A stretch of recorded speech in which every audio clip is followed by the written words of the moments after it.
Welcome. We're live. Mike Crawford, Young Jerks. We have a big special show with guests waiting. A lot to talk about this week. We could talk about maybe legalization of cannabis on a federal level. We could talk about Robin Hood and what's going on with stocks. We could talk about not local neo-Nazi types getting arrested and facing conspiracy charges and things like that.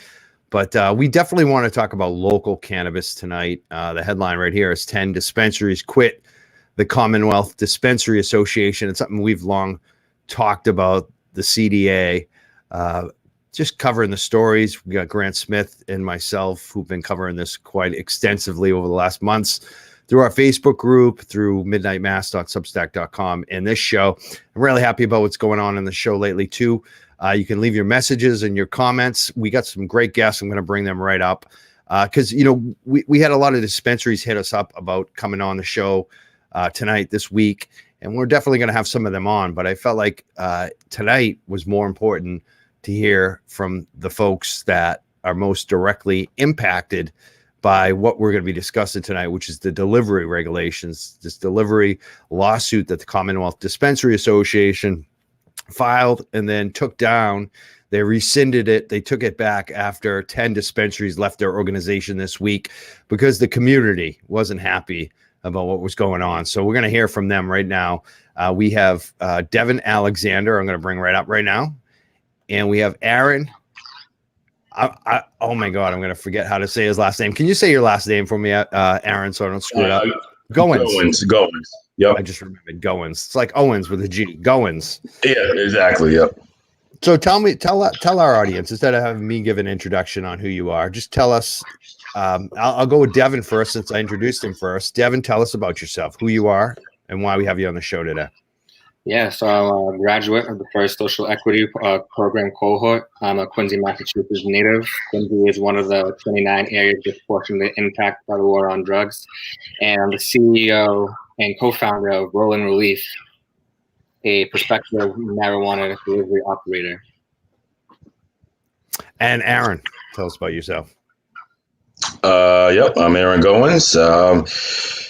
Currently, we're going to be going for our delivery operator license, cultivation license, and product manufacturing license out of the town of Wareham. Actually, our community outreach meeting should be coming up in the next 2 weeks.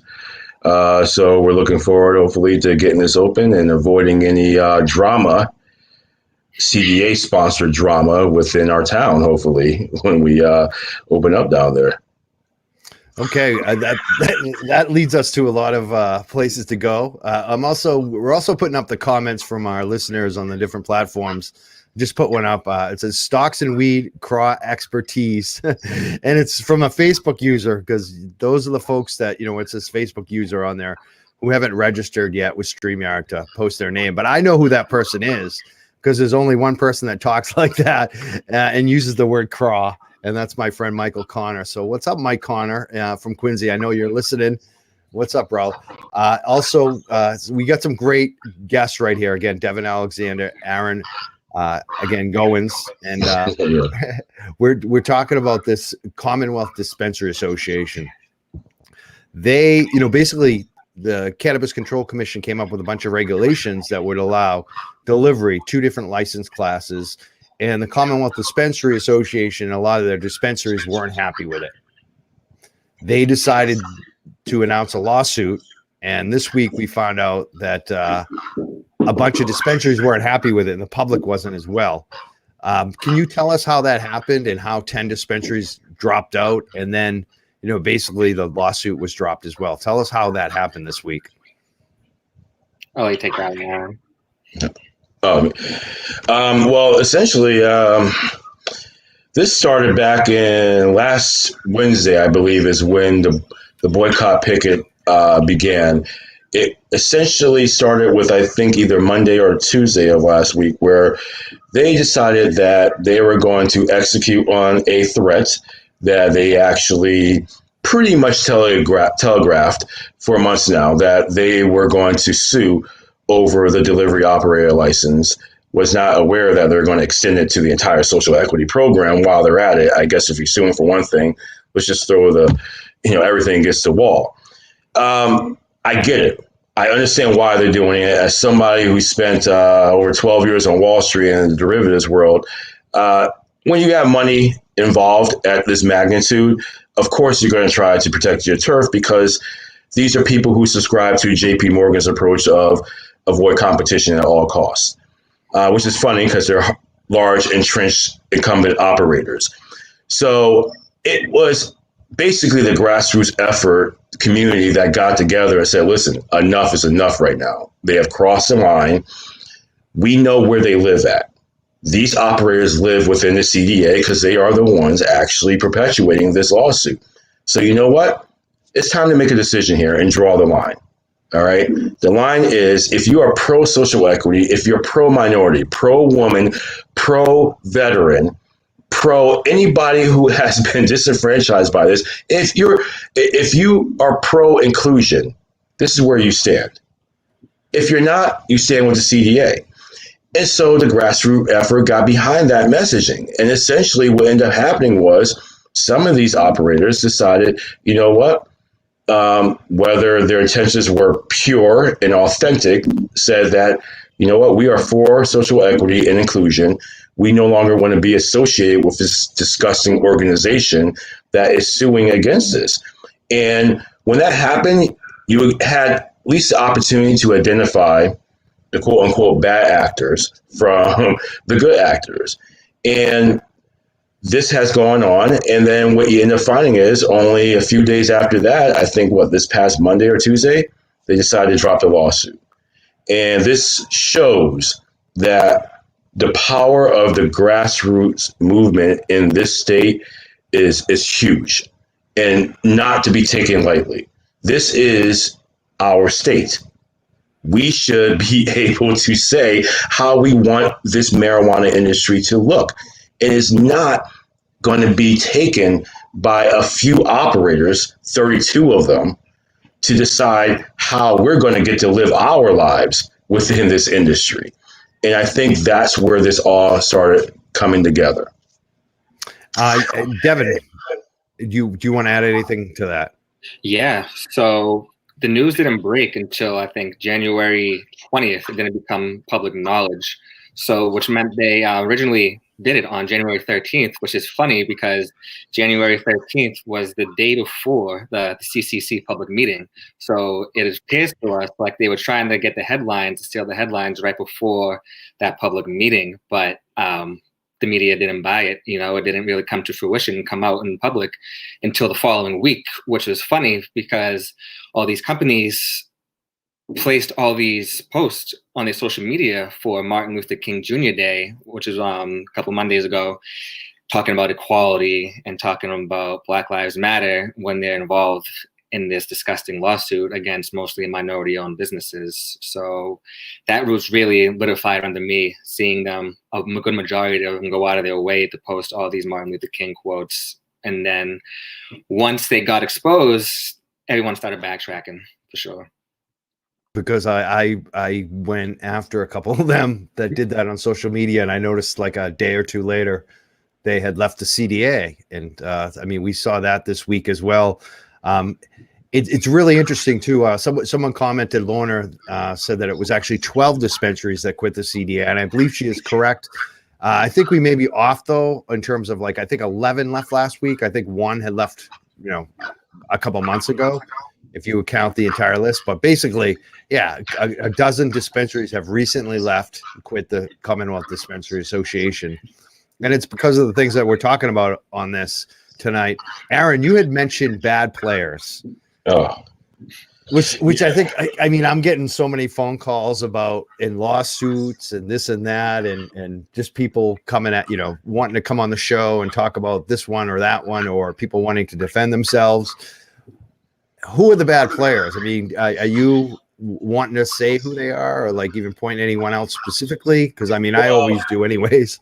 I can give you guys ability to a process of elimination, but I want to respect the SCs that had the courage to share their LOI or term sheet agreements or negotiations with my wife and I, who my wife is an accountant. And what one of the central elements of a lot of these incumbent players is that they prey on the fact that not every SC has had a background on Wall Street or as an accountant. And so a lot of the financial terminology that are in these term sheets can be quite complicated. I know, Mike, your background, so I'm sure you're very aware of this, that, you know, to the lay person is not necessarily something that's easily seen. But man, I mean, I started getting almost a half dozen at first, and then I started getting more. And then I came across this one particularly egregious offer that was level 10 thermonuclear disgusting. And allow me to go on this journey with you so that way people can understand. I'm going to give you the most extreme case. There's an SC who is in negotiations or in talks with a very large multi-location dispensary operation that also has a cultivation facility. And what they presented to him was an LOI agreement where that they're going to invest an undisclosed amount at 2x repayment that they want the SE to pay back on that. If you look at some of the terminology, go further down into it, I noticed that it also says that this payback takes priority and that that 100% of all earnings must be used to pay back this 2x investment. Okay, that's ridiculous, first of all, because exclusivity theoretically is at least 3 years. So that return, that ROI over a 3-year period, over 2x, is disgusting. So we have to then look at other elements where that then there's later on an optionality or a warrant the day after the exclusivity ends, where they're going to pay that entity a multiple of EBITDA to buy the remaining 51% of the company. So let's now put this all together here. So now this entity has essentially created a distressed asset where that they are telling this person that we're going to invest in you an undisclosed amount. I want a 2x return. 100% of your earnings have to go back to repaying this. And that at the day after exclusivity ends, we're going to give you 5x EBITDA. Now, Mike, I know that you're a Wall Street guy yourself. What is the possibility at the end of exclusivity, based upon those parameters, of how much EBITDA you think they're going to have left? 0. Exactly. So we're going to multiply. It's a race to 0. It's definitely a race to 0. Oh, absolutely. Your audio, unfortunately, Aaron, is like a little bit. I don't know what it is. It's like zipping in and out. Okay. Sometimes cracking. I don't know. But all right. You hear me better now? A little bit. Yeah. So like an echo too. Okay, I'm in a closed room here. Actually, my kids' room. You can see everything here. So I'm gonna go to Devin now because he's got on. Let's see what Devin's got to say. I'm sure he's got something to add to it as well. Devin, what do you got on for us here on all of this? I mean, it's great. It's disgusting, obviously. Personally, I haven't dealt with any dispensaries. That's really why I felt I had to push for the delivery operator model. I didn't want to be left at the mercy of these dispensaries, like Aaron was alluding to earlier. After the exclusivity period ends, what incentive do they really have to keep you around? You know, so now that the CDA has dropped the lawsuit and the regs are finalized, I can talk about my own personal plans. So we're going to be out in Middleborough, and we had our community outreach meeting already. It might have been one of the fastest community outreach meetings. We did like 11 slides in 12 minutes. There was only like one person in the audience, thank God. We have our LOI in place. We're gonna do.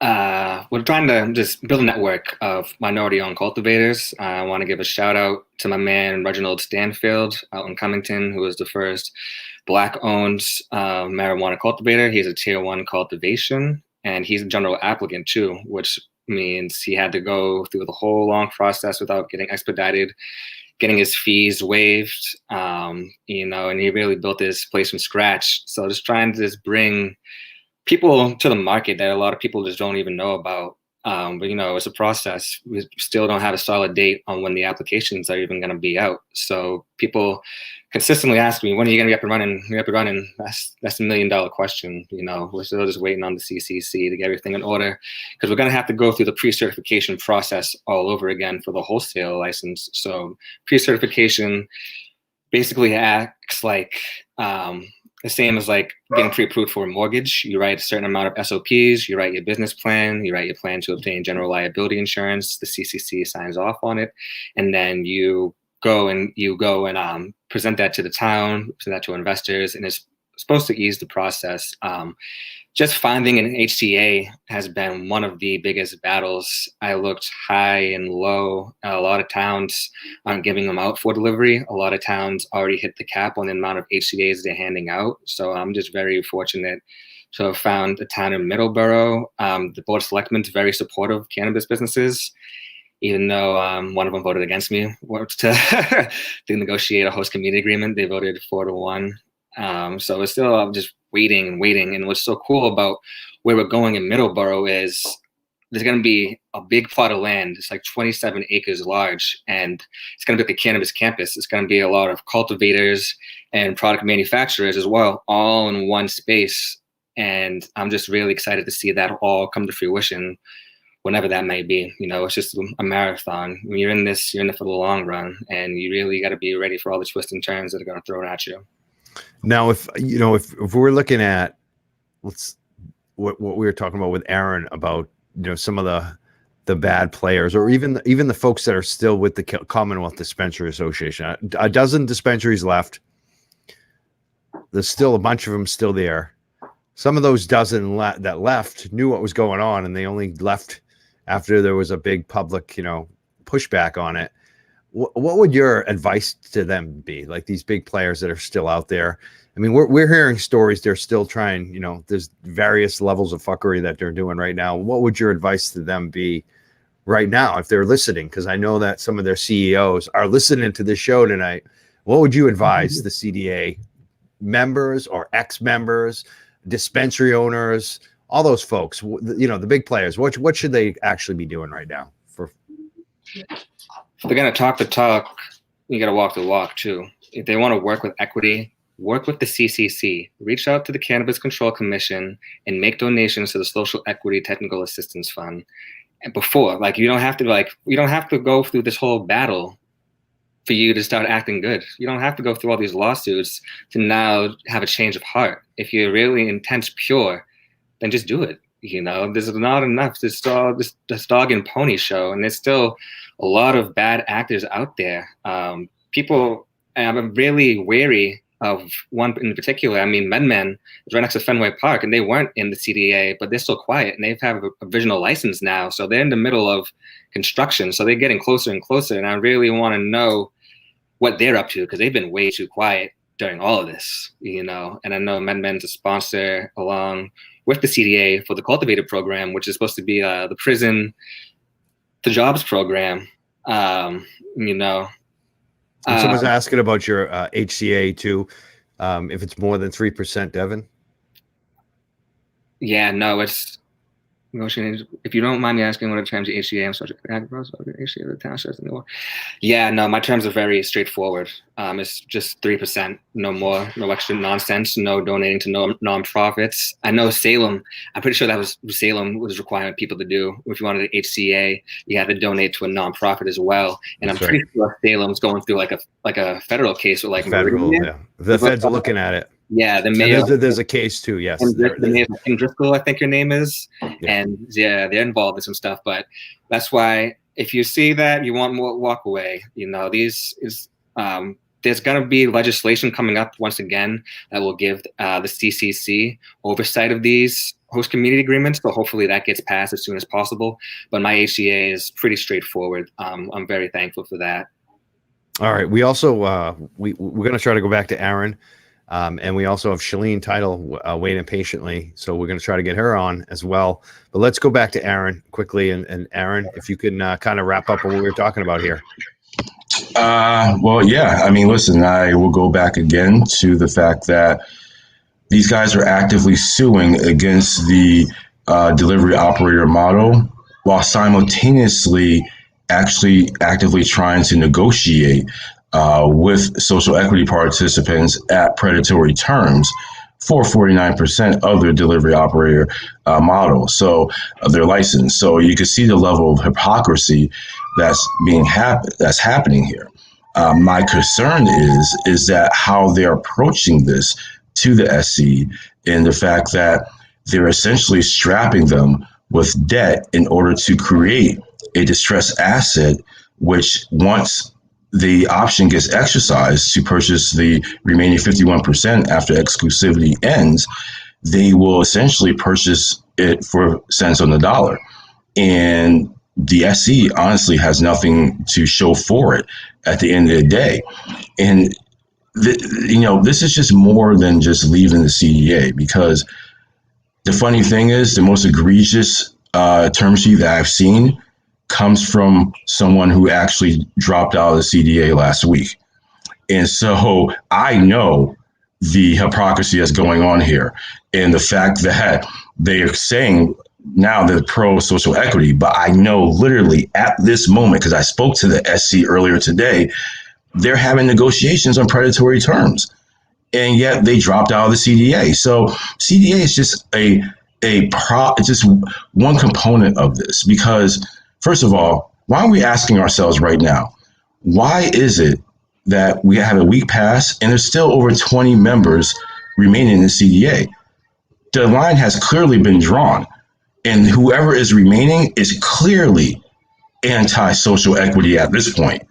Now, the ones that have left, two of them, I have term sheets in hand, and they're absolutely egregious. So at least they had the balls to drop out, but they did it for the wrong terms. But like the ones who are still remaining, who I have term sheets in hand, are also very bad deals. They're drawing the line. This is where we stand on social equity. So as far as I'm concerned, we have to continue this fight. There's no other alternative. We have to flush out these bad actors and expose them.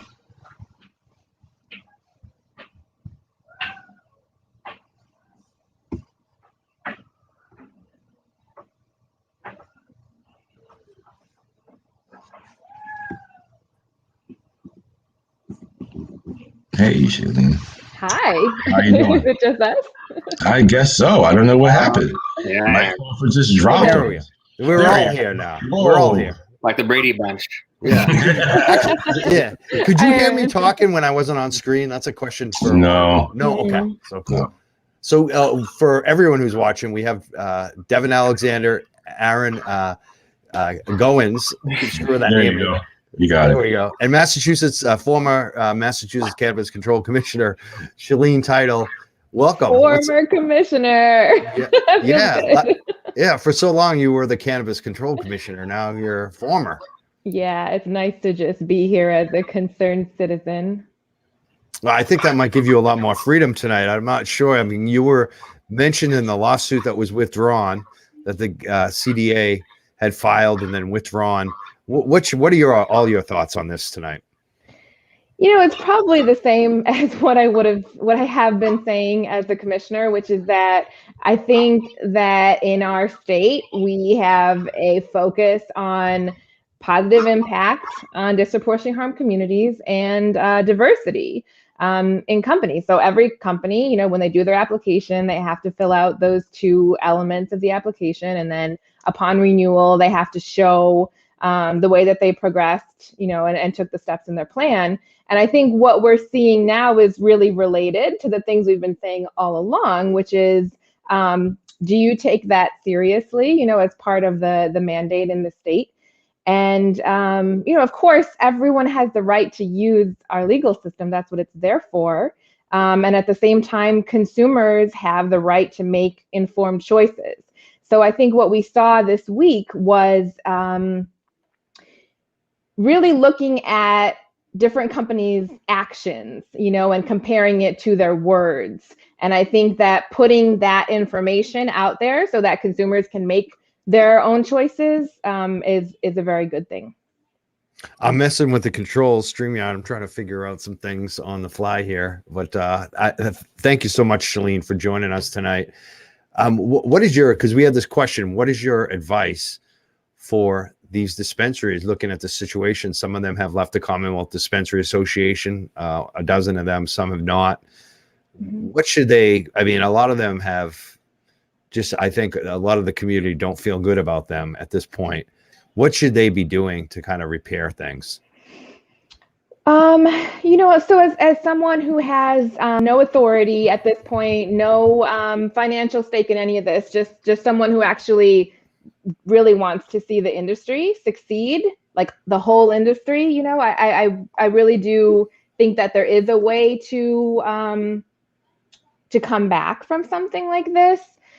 It's really taking those things seriously. How are you positively impacting disproportionately harmed communities? How are you treating that within your own company, right? So there's like the external positively impacting communities, and then there's your own company internally. How are you treating people? And then there's matching your words with your actions. So to be more concrete, I would say in particular, if you invest in diversity and accountability the same way that you invest in, say, security or any other important part of your business, because I think we've seen this week, this is a business decision, then that'll go well for you. And in particular, I always advise companies to have their person who oversees this issues, whether you want to call it a diversity officer or something else, you should have them report right to the CEO. And that's pretty common advice from people with expertise in these issues, because you can affect change better that way. And then when something like this comes up, this came up over a weekend, right? And so you saw companies able to take very quick action in some cases, you know, and in other cases, you just took a little longer and then you end up looking like you're just following from behind.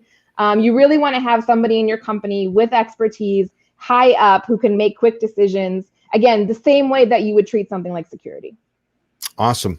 We've got some comments too. Michael Ortol writes, "Yay, the people's champ," which brings me back to, you know, you say you're just a private citizen, but you are like the one that a lot of people listen to and look up to and respect based on your work and your actions and the things that you've actually done, which is awesome. So speaking of that, your name comes up a lot lately in lists. I see these, you know, press people come up with lists, you know, I'm having a hard time saying that word, list, but they come up with these lists, and you're always on the list now on for the Biden administration, like looking at the drug czar and things like that. I know you think it's funny. What like, is there any truth to that? Like, have you heard from anybody? There's no feelers or anything? What? No? I mean, very, very mild. I think like to the extent I come up on people's lists, you know, if they're serious and then they look at my Twitter account or something, like I highly doubt that I'm in the running. But I do think that there is a need to, like have a really serious central source of what federal legalization will look like, especially from an equity perspective. I think we actually saw with the MORE Act over the last couple months that we didn't have that coalition ready to go. And we also need people to pressure the Biden administration to do the right thing, because even though he supported decriminalization, he wasn't like anywhere near where the rest of the candidates were. He's shown a great capacity to evolve from being like your typical drug warrior in the 80s to now saying, okay, I'm open to decriminalization. And of course, his vice president, Kamala Harris, was the Senate sponsor of the MORE Act. So there's a lot of room to, I think, positively influence the administration. So I'm definitely interested in that. And I think we should all be starting to add federal legalization to our long list of things to do. We got to look at local licensing. We got to look at CCC regulations. We've got to look at the state laws that are being filed now, right? And then federal as well. Yeah, we're talking to Shaleen Title, former Massachusetts Cannabis Control Commissioner, talking about federal and local in Massachusetts. Specifically, like we talked about, you know, people putting you on lists. What is the future? Like, what do you? I mean, this is recent that you're not a Cannabis Control Commissioner, so a lot of us want to know, what are you going to do next? I'm sure you might not even know at this point, but yeah, what are you thinking about? I don't know. I got to say, I've had a really fun month being unemployed. And I got to say, I kind of love it. I think that everybody should take a break when they can. Thank you for saying that about the list. Like, I obviously was not like trying to get on lists or anything. I've just been trying to be really honest with people my whole term. And that would never have made an impact if it wasn't for shows like yours, independent media, social media, and people sharing all of this and people really being willing to look at the details, which I know takes a ton of work, and to get mobilized. Because otherwise, I would have just had 1 out of 5 votes. That's not a very big deal. So I'm very grateful to the community. Well, I think people recognize your work too. They see the work ethic, and just you talked about your Twitter. Your Twitter could disqualify you because you're too honest, but like people get a lot of information and value just from your Twitter. Like, you're unlike a lot of public officials. You go out and find, if someone has a question, you'll like track it down. Like, most of them don't respond to us at all. Even someone like myself, who we'll have them on the show around election time, and they're my best friend. They'll take a picture with us, and I'm their buddy, first name basis. And then next thing you know, they don't respond to the simple, just the basic stuff. And you're always someone that does. So I want to thank you so much for your service, that what you did on the Cannabis Control Commission. And I think you should be proud that Charlie Baker, I don't know what happened there, but it seemed like you really did get under his skin. Do you think you did? Like, what's going on with you and Charlie Baker? I don't know. I don't think he has the mental space to think about me very much. But I will say, honestly, since I'm a private citizen and I can say whatever I want, I suspect that not from Charlie Baker, from certain parties, there was a real desire to see me replaced with someone who would be much more corporate friendly and a corporate front, you might even say. And I find a lot of satisfaction in the fact that that did not happen. It seems like it's the same group of people we're talking about tonight. That, the ones that are getting comments like dismantle CDA from our listeners right now. I mean, am I right? Do you think it's them, that group of people who are basically... Yeah, I have no way of knowing. I also try not to paint trade associations with one brush, honestly, because there's a lot of different types of ways you can be in a trade association, right? Like, you can be really, really active in decision making, or you could just join it and like never go to a meeting and not know what's going on. So when you see a list, like, there's probably a lot of different types of actors in there. But I mean, this week was just so interesting because it's like you join a trade association for benefits, right? Not to be like associated with certain things. So I feel like it is really important for trade associations to make decisions knowing that all of their members are going to be held accountable for them, and being responsible about that. Do you think that the CDA has learned anything from this, or do you think they're going to continue to operate the way they have? That is a great question. I don't know. I think, it depends. At any organization that's made up of members like that, it depends on what the members do. But like I've said before, I've had a pretty good working relationship with them. Generally, we did a lot of little things. Like I mentioned the other day, we worked on the buffer zone together. So I think there's an opportunity always to make the right decision or to change what you're doing, but it always has to be more than words. And this community has made it very clear that, if someone is saying one thing with words and doing something else with actions, they're absolutely going to be held accountable for that in public. It's funny, I have to ask you that question because I can't ask them that question because they don't come on. The CDA, Keith Cooper from Revolutionary Clinics, those folks will never come on. I mean, we'll see. I think that would be a good way to show that they've actually started to listen to the community, is maybe come on a show like this and not hide. Because the community is on this show, and I think that I don't know. I think it would be good faith for them to do it, but I don't think they will. I'm going to bring Aaron back up, and also Devin. Do you have comments or questions for Shaleen, or more things you want to add to the conversation that we've been discussing? I'll just say a comment. Shaleen Title has been the biggest influence for me personally before I was CEO of any company, before anything. You know, she created the equity program. She created exclusivity. There is no rolling relief without Shaleen Title. I don't have the courage to become a public speaker without Shaleen Title. Growing up, I was always a very shy kid, you know, and very quiet person. I've been around the community for a long time, but it hasn't been just a couple of years. People start to realize who I am. It's all really a lot with Shaleen. Back in 2019, September, Shaleen came out. We had National Expungement Day clinic. It was a Thursday night. You know, we had a headache. Still came through, and that meant the world to me. You know, it gave me a lot of clout. And my coworkers, they're like, you know, Shaleen Title. Oh my God, how did you get Shaleen Title to come out? So just thank you for everything you've done, and I'm just grateful for the relationship we've built over the years. Damn, that's really meaningful. Thank you. And it makes my job so easy. And this goes for the other commissioners too. Like when you all are being so active and engaged and mobilized, you know, it's not hard to work for people who are doing so much work for themselves, you know. Really proud to just be associated with you. Awesome. I'm almost like have a tear in my eye. It sounds like Devin, like you're speaking to your like hero here, right? Like someone who really helped you out. Aaron, what do you, I'm sure you have something to add as well. This is funny. I mean, I've always told this to her before that we were just trying to get into the industry, honestly speaking. And because of our background, we're just kind of very thorough in how we approach when we're analyzing how we want to get into the industry. And we just saw social equity participants try and fit a square peg into a round hole. And we're just sitting here and we know the numbers. We have analyzed them in so many different ways, my wife and I. And we sat there for a few days and we're just like, let's just keep our heads down. Let's just not get involved. But then you just keep seeing it. And we were both like, you know what?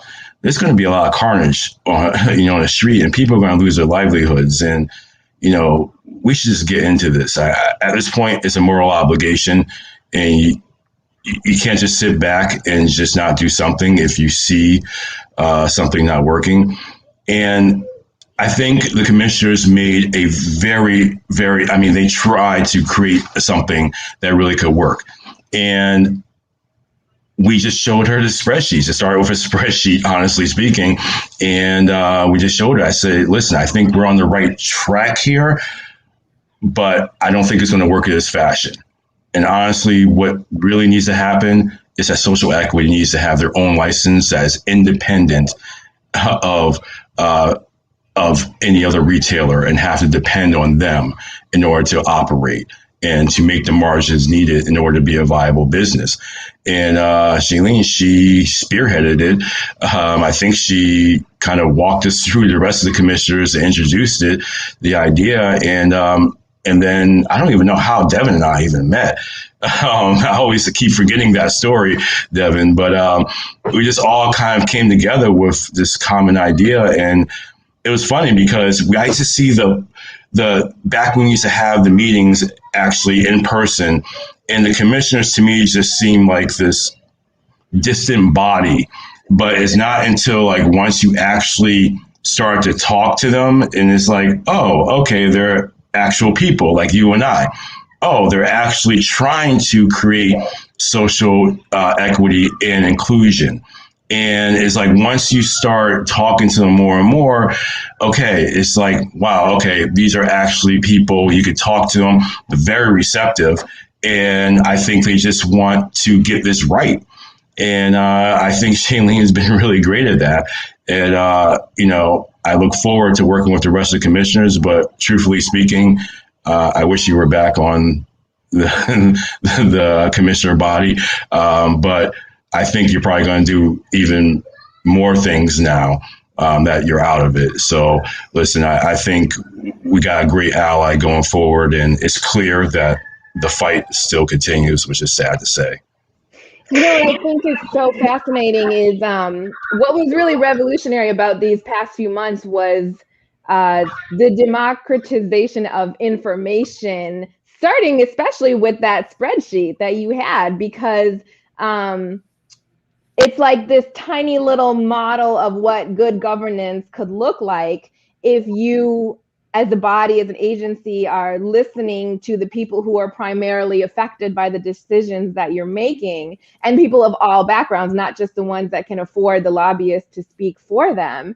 And so that's probably the thing I'm most proud of when I think of what we accomplished together as a commission and as a community, is setting that foundation so that now going forward, if that culture continues, and I think it will, in the commission of being accessible, no matter how hard the goal is, and this is obviously an extremely hard goal and mandate, you have the ingredients there because you have people who are open-minded, you have people who are willing to listen and look at the evidence and then make evidence-based decisions and tweaks down the line. There's no way that you don't get to your goal with those ingredients. Yeah. We're the Young Jerks. We got 3 guests here: Devin Alexander, Aaron Goines, and Shaleen Title, former Cannabis Control Commissioner in Massachusetts. We're also hoping to get Grant Smith on pretty soon, and maybe Fabricio from UFCW to weigh in on all of this week as well. Anything you want to lead? Like, I think my final question for all 3 of you is, for people who are listening, how can they support what's happening, for equity in Massachusetts, and how can they support the cannabis community right now? What any organizations, groups, things that they should be looking at and doing right now? Devin, I'll start with you. I know there's some great activists such as Releaf and Monique Gardner. They're preparing pickets outside of certain CDA. There's too many damn acronyms in this industry. The CDA, CDA dispensaries. So definitely try to connect with them. They're going to be releasing schedules of where they're going to be and when they're going to be there. Also, the legislative session is going to be coming up pretty soon. There's going to be some bills we're going to be trying to get pushed forward. We're still trying to push forward the Social Equity Loan Fund, the bill that will give the CCC oversight of host community agreements, and just read. A lot of it comes down to reading. If you want to just learn more, literally just go to Google, type cannabis, Massachusetts, and hit the news section and just read. That's literally what I do every morning when I wake up, and just read, learn, listen. Aaron. Listen, there's an overarching sort of goal of just social equity and inclusion. But within that, this exercise that Janelle and I have been going through for the past few months with social equity participants sharing confidentially some of these LOI agreements that they had, that's now has turned into my new passion. I am so sickened by some of the things I've seen and the levels of entrapment and how far some of these bad actors will go to basically steal a license from a social equity applicant. I want to educate people. And I wish everybody in here, including you, Mike, as well. I know your background as well, and not similar as mine. It's the same thing, that we all specialize in certain areas. Mine just happens to be in finance. Others have other things, and we have to start educating people more so that, my mom always said that you can't be preyed upon if you actually have the education in which to protect yourself. That's right. And so that's kind of my new mission now. I really want to empower social equity applicants, give them any knowledge that I have on certain issues that I'm good at, and so that way they can protect themselves. And I think if we can all educate each other and stay within the information loop and share, I think we can actually change a lot just through education. Awesome. Thank you, Aaron. Well yeah, said. that was really good. And Shaleen Title, what do you have for us to close that out? So I'll start with 2 organizations. One is the only organization that I'm affiliated right now with, which is called the Cannabis Regulators of Color Coalition. They have an email list that's made up of, in September, actually, we co-founded it, me and several other women, 10 women across the country who were in similar regulator positions, so that we can gather all of our equity knowledge together. So that's one. Second, I had co-founded an organization with Chanel Lindsay several years ago, pre-commission, called Equitable Opportunities Now. And I think EON, yeah, that's right, EON. And I think they do a really, or EON, and they do a really great job of keeping people informed, especially on the legislative process and the bills being introduced. And then I just want to totally underscore what Aaron just said about making sure that our community is helping each other and helping each other benefit, and like putting the needs of the community ahead of individual needs when you can, because I think that will help everybody succeed. And then lastly, watch this show. Mike Crawford, Grant Smith, you do such an excellent job of getting information out to the people. Thank you, Shaleen. I really appreciate that. And I want to thank all three of you for being on the show tonight. We're going to bring up Fabricio Da Silva, who's from UFCW. He probably wants to say hi to you. So let's just bring him up right now and add him to the screen. Oh, look, he's here. Do you want to say hello to everyone, Fabricio? Oh, he's on mute. Oh, I unmuted. I'm muted. Okay, Sorry. there you go. Sorry, my fault. No. Hi, guys. This is a live show. This is what happens. Usually it's my fault. What happened? All right.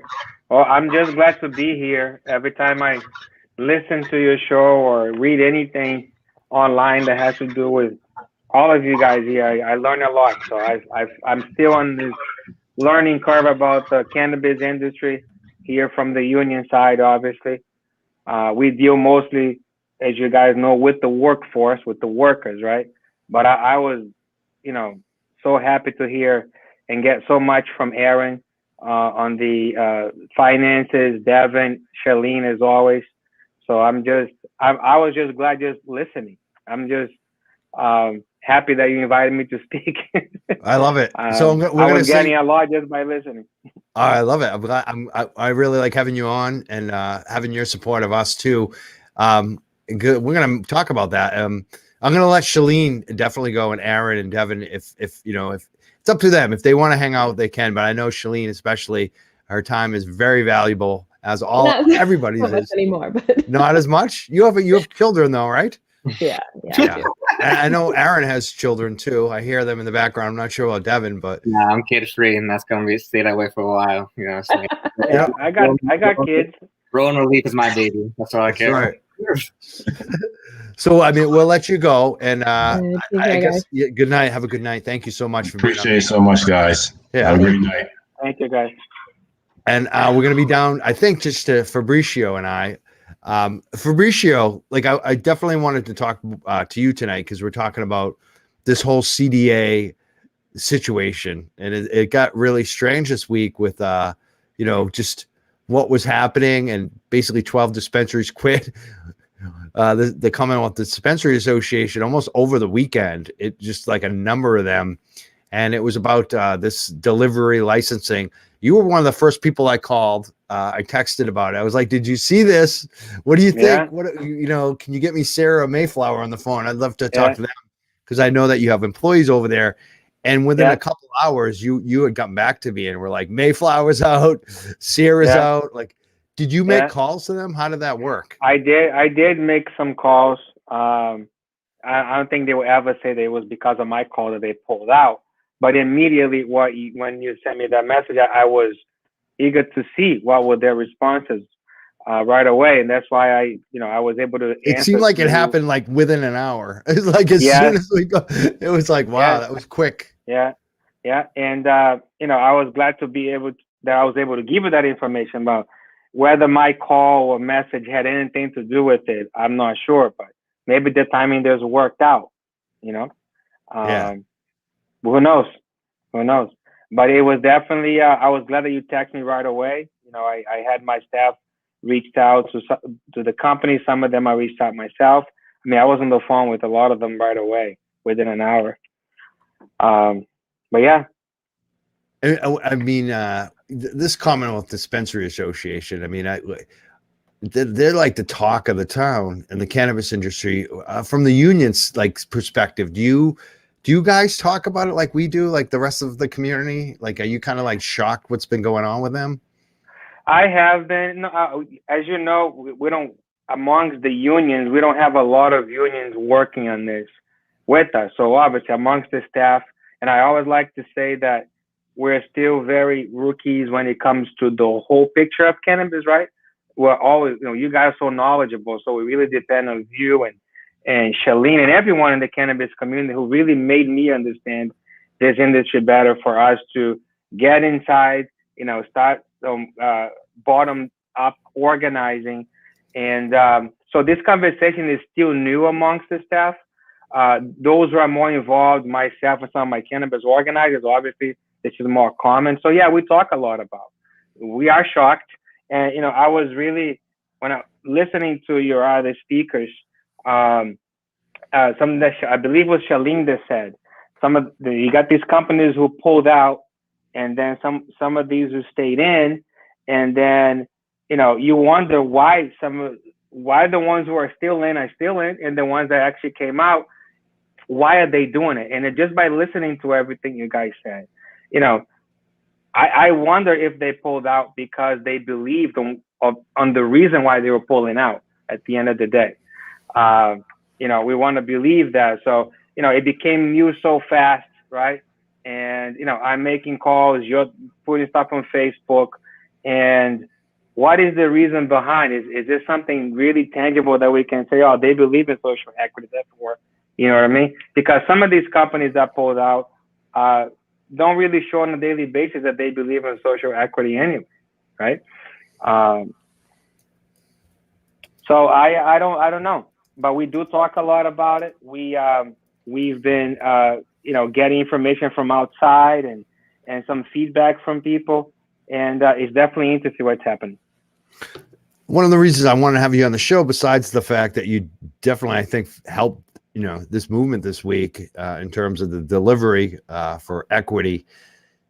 You've been working at Netta, and when we've been documenting, we've had a bunch of employees, and they've really treated their employees not well. You've organized over at Netta. Does Netta believe in social equity? Do you feel like they do? Not. What do you feel like, about them being one of the first to withdraw from the CDA and try to make themselves look good, like they care about social equity? I think you just answered it. I think they just really wanted to make themselves look good. It's about the name. It's about, we were the first ones, or, we're carrying the move, if you will, because Netta, on a daily basis, that's not what they show. That we've done some organizing at the dispensary, and we know the results, the disaster that was, how they took advantage of COVID and everything else. We now represent the cultivators in Franklin at the grow. We're still having issues with that. Neta keeps ignoring some of our requests. Now, they still really engaged on anti-union activities. I mean, the way they treat the workers, you can't believe in social equity. Let's just make it, I'm trying to find the words, but whatever. You can't believe in social equity and treat your employees the way the Neta does. You can't believe in social equity and not take care of safety at your plant. You can't believe in social equity. It's great on paper. It's great that you put out of the CDA and you still have mold at your plant, right? That's right. And still spend money for years now. For years, they've had that mold. Correct. And it's like, remember when Rob Colley called on the show? I just go back to Rob. He was like, the trim room, like every chair is broken. Like these guys are sitting in a trim room every day on the same chair, and every chair is broken. Like that this is basic stuff. Yeah, we are about to engage on bargaining for the cultivators this month, and we're gonna do a walkthrough at the plant. We're really gonna get on their face. But what I mean by going back to, okay, I believe in social equity. I pull out of the CDA. They paint a picture, but the workforce doesn't experience that on a daily basis, right? And by the way they engage with the union, also they don't show that. They make everything so hard, right? That you can't. You're being two-faced, and that's why when I saw the Neta pulled out, I was actually pretty mad. A lot of us Neta were only like, does it. Yeah. Can you? People were sending texts like, "Can you believe this shit?" Like that was like the response to, "Can you believe that Neta's trying to pull this shit?" But again, we're talking to Fabricio Da Silva. He's with UFCW 1445. They're a labor union. They cover quite a bit of employees locally, Stop and Shop, a lot of cannabis locally as well. A lot of are starting to get unionized, specifically New England Treatment Access, Mayflower. Who are some of the other? Sarah, obviously. Sierra Naturals, Cultivate. We just organized Liberty in Somerville, that dispensary. We filed a petition last week for Cape N. Also, Botanicals, is that Cape Ann Botanicals? Yes, no, I think it's. We have a lot of activity in the cannabis industry right now. Again, learning. It's a new industry for us, even though we've been working on it for about a year and a half, almost 2 years. But these companies, they just like any other companies, nothing is really different. They paint themselves to be something, right? When they want to open a dispensary, when they want to come to a town, right? When they're here, they're telling you the world, how they're going to impact this community and how they're so great, how they're going to treat the employees perfectly and take care of their needs and make sure that they're treated with this respect, with dignity, right? Those are really nice words, just like social justice, right? It's a good word, but can you walk the walk? I believe Shaleen, or one of your speakers, said that. You talk really nice, you talk well, but can you walk? Can you actually show that you mean what you say? Right. And in companies like Neta and many others, Revolutionary Clinics, these are just companies that are engaging in anti-union activities on a daily basis. When my organizers are out there, they're calling the cops on us. They don't want us to talk to the employees. They try to get us out of their property when we're in the parking lot. They call the cops on us, right? What kind of social equity is that, right? I may be missing something here, right? And that's what we are experiencing as a labor union on a daily basis, right? That these companies are spending money, okay? Because you know what they have to do. They have to pay anti-union consultants. They have to pay people to run their campaigns and consult on how they can brainwash the workers. How can they lie to them and therefore they're using dollars to rob people from exercising their own right, which is the right to choose, right? That's right. It's simply the right to choose, the right to form a union, right? And if you believe in social equity, then this goes right in line with it. And if you're not doing it, then you're full of baloney. Yeah, and I think they also pay people to watch our videos. Of course. I think we know that for sure. We know that for sure. Yeah. We were named in. That's a little thing between Fabricio and I, right? I think our audience knows. And we had a Neta employee come on the show, and he got fired. Basically, really, Neta said about coming on the show. I don't want to get into all the specifics, but definitely was referenced, and basically, yeah. It didn't go good for Neta, did it? Really, in the end? No, it didn't. We at the end of the day, I know it's not 100% true, but the truth and justice comes through, and not always. Sometimes, these companies in these cases that we have don't go our way, but we continue to fight and do what's right, and we did what was right in that case, and we continue to do it. I mean, the whole fight with Neta is not over. And I say fight because they created the fight. We never approached Neta. Okay, they created. They did create a fight. Yeah, let's just applaud companies like Sierra Naturals, right? They said if my employees want to join, they're going to join. We're not going to spend dollars fighting against our own employees, right? It's a very healthy relationship there, right? So they respect the workers' rights to join the union. The union doesn't have to go out there and waste our time damaging the company or exposing, if you will, not damage, exposing what they do, because they decided it's better for us to put our energy and money into collective bargaining agreement, into coming up with programs, right? Coming up with languages outside of the bargaining agreement that will benefit workers. And that's how it should be. There's no reason for companies not to do that. The problem is the greed gets on the way. That's right. There's enough money. I always say that these companies in cannabis, the issue with them with the workforce organizing is not money, it's control. Yeah, that's right. The money is there. Right. They have the money. They already have the money sometimes. They have the money. Sometimes they're already born with $1 billion, right? The guy from Neta. It's so funny you mentioned Sarah, because in so many examples, like even going back, like we mentioned mold earlier, around the same time I found out the first time that there was an issue with mold at Neta, New England Treatment Access, there was also an issue with mold at Sarah. And the difference was night and day, the way that they handled it. Right. Sarah came right out, was publicly acknowledged it, fixed the situation, and got rid of the mold and protected people and protected their employees, protected customers with the information. They didn't hide it. That to me made me feel so good about Sarah compared to Neta, which Neta did the opposite. They lied about it. They covered it up. They later on, they admitted stuff. I mean, they've done crazy stuff. I don't want to go through every detail in case I get something wrong, but they did not handle things correctly. And that's what I've seen over and over again from Neta, where Sarah, like you said, with the union situation, they handled it correctly. And Sarah also had another issue I saw too earlier on. And again, it seems like they've addressed their issues. They don't hide from them. And that's all we're asking. We're asking you to, when there's an issue, acknowledge it, fix it, work with people. Right. And when they don't, then the union is there to enforce it.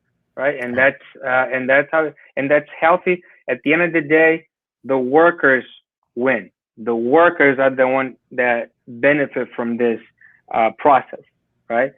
What Neta or any other employer out there creates by fighting unionization is they are robbing their workforce for having a process to fix things, to have guarantees, to have a process that they can speak without fear of retaliation, right?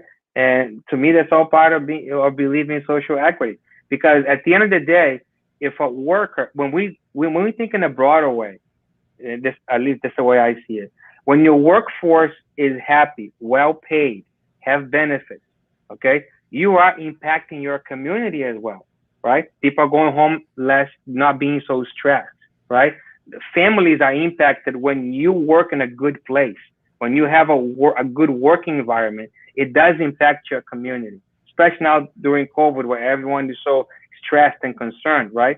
So we may not see it that way, but if people are happier at work, we have better communities, we have better families. If people have set schedules, guaranteed hours, guaranteed COVID pay, if they get infected, like Syria, we came up with a program where they were getting paid for their quarantine time, right? Even after it was lowered to 10 days, they were still getting paid for a 14-day quarantine, right? So I don't have to worry about my bills. So I'm living at home. I'm less stressed with my family, with my kids if I have kids, right? So there is a huge impact in a community as a whole when you have a plant like Sierra with 150 plus workers. Neta, right? They are connected to a lot of people and a lot of families. And by being a bad employer or fighting unionization or fighting workers from having a voice, they are affecting our community in many ways, right? Now, those supervisors, those CEOs, they don't see it that way because they're so disconnected because they're not in our community, right? They don't see these people every day. They don't see them at the grocery store. They don't see it at the ball game. Their kids don't go to school with them. Like they just not connected. So therefore they don't care. And that's just the reality of it. And that's how I see the unionization of the cannabis industry is not just a growth in membership, not just because we want to have a new industry, but we believe in impacting our communities because they need it. So we believe that we are. Oh yeah. I mean, that is the key. I think I want to drive that home. I'm glad you said that too. The union goes in when there's a need. And there's a need in cannabis specifically more than probably most anywhere else because of the way it's been set up, unfortunately. And there are health issues, especially in the manufacture and the cultivation. And that's where you're winning a lot of your successes mostly, especially early on. I'm sure that, front end people too are going to want to be part of the union. But I noticed that cultivation seems always to be the first to go because there are health and safety issues there. And you're talking about corporations that are just sprouting up overnight. And there's a lot of issues. This is a brand new industry. There's a lot of issues in it. And there's a big, like you said, disparity between who owns these places, billionaires, and people That's who right. are working in them and That's taking right. risk. Yeah. So That's right. it needs it more than anything else. I want to bring up Grant Smith because he's been waiting here as well. Sure. I want to add him to the screen. Have you talked to Grant? Have you met Grant before? I've met him. Well, I know who he is. We never had. You know who he is. Everyone knows who he is. Fabricio Who Da doesn't know who Silva he is? from the UFCW. Meet Grant Ellis Smith. He's not on mute. What's up, buddy? What's going on? No. Just saying hi. Hello, nice to meet you. Hey, Grant, how are you? Good. Busy days, but I'm here and nice to see both of you. I hope the show's been well. It's going good. It's interesting. You know, it's funny to be on something new and have like 3 or 4 people and, you know, realizing that you can mute different people and, you know, it's interesting, Grant. It's a nice system. I really like it. Yeah, it's nice. So, Grant, I'm sure you have a lot you want to talk about today. Do you have any questions for Fabricio while he's here as well? No, I found his information really good. I think unions obviously are important and form the backbone of a lot of oversight of corporate malfeasance, and have also given us a lot of court rulings that keep that corporate behavior in check. And that's really where the oversight of a lot of the negative behavior I'm sure you've talked about on the show comes from, which is these companies feel they can hide behind our regulations or our laws or court decisions due to their financial resources. So the less they can do that, and the more people fighting them on that, the better I think our world will be. Definitely. Well said. Before I let you go tonight, Fabricio, I guess I got like 2 last questions. One is, well, actually, I'm going to say 3 questions. Let's just make it all in one. But number 1 is I want to know about Stop and Shop workers specifically, and just other like retail workers right now that are unionized. Are they getting what they were supposed to get, which is the hazard pay? You mentioned the hazard pay in cannabis. What about retail workers like Stop and Shop? The other question I wanted to specifically ask is, if someone is a cannabis employee right now, I get this all the time, or a friend of a cannabis employee that's not being treated good at work, what can they do? Can they contact you? How do they contact you? And I guess my final question is, what can people do to help workers in general? You know, especially if people have money or time on their hands or energy or political connections, what can they be doing to help the workers' rights movement? Stop and Shop. So whoever has been following our Facebook, we have been able to get hazard pay for Stop and Shop throughout, not consistently. Stop and Shop had it last year, stopped it, and then our fight for hazard pay continues with Stop and Shop. The company has been able to give out some retroactively money this February, but we are still not happy with the amount of money. The last round of bonuses that came in, which would have been, hazard paid for the past, 2 or 3 months, was only about $300 for full timers and $150 for part time. It's actually ridiculous the amount of money that Stop and Shop, being a grocery store, okay, where they are now, skyrocketing in profit, and that's all they can offer our members. So we continue to engage with the company on that. We are happy that they deployed this last bonuses that came in. And anything helps, obviously. They've engaged on good faith bargaining at some level, so I can't really say they suck, but we're just not happy with the outcome, because we believe our workers deserve a lot more. Okay, especially being in a grocery store, taking care of our food, and our Stop and Shop workers. Well, let's just say grocery workers in general, they're so committed. And I think what this pandemic showed is the value of working in a grocery store. I think before the pandemic, people saw a grocery worker as a grocery worker, right? As a cashier.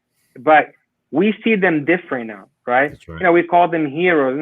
It is true. Maybe you see someone who works at a grocery store at the same level as someone who works at a hospital, right? A nurse, a housekeeper in a hospital, right? Now, I think this virus elevated that these people are important for our society, and we believe that they deserve a lot more what these employers have been able to offer for them. So we continue. We believe Stop and Shop should implement a hazard pay until this virus completely gone. Okay, that has been continued to be our ask, we continue to engage in those conversations. When your question on if you are a cannabis employee being mistreated, the best thing to do is go to our website. We have an area where you can you go to www.ufcwlocal1445.org. There's a form there that you can fill out. Okay, it's confidential. You say where you work, your name, your phone number, point of contact, and one of the organizers and staff will immediately contact you, and then you can express what you're going through, and we'll get you involved. We'll educate you about the process, your protections, and how to do it correctly, right? Because there is a way to do it correctly, so that way you are protected. Companies don't take advantage of you and try to get rid of you because you're exercising your right. And I think that's the best thing. That's the best way. Some people are really concerned about calling the union hall sometimes, right? Or who am I talking to? So a lot of times, some of those contacts comes to me, and I am the actual first point of contact. I still run the organizing department for now. So anybody who's listening can feel comfortable that if you go to our website or call the office, that it's confidential, and we're going to make sure that we walk you through the right way. What can you do if you have money, if you have political connections or time? I think the best thing for me to say is that the easiest thing that you can do, the easiest thing is have conversations. Forget about even mobilizing to action.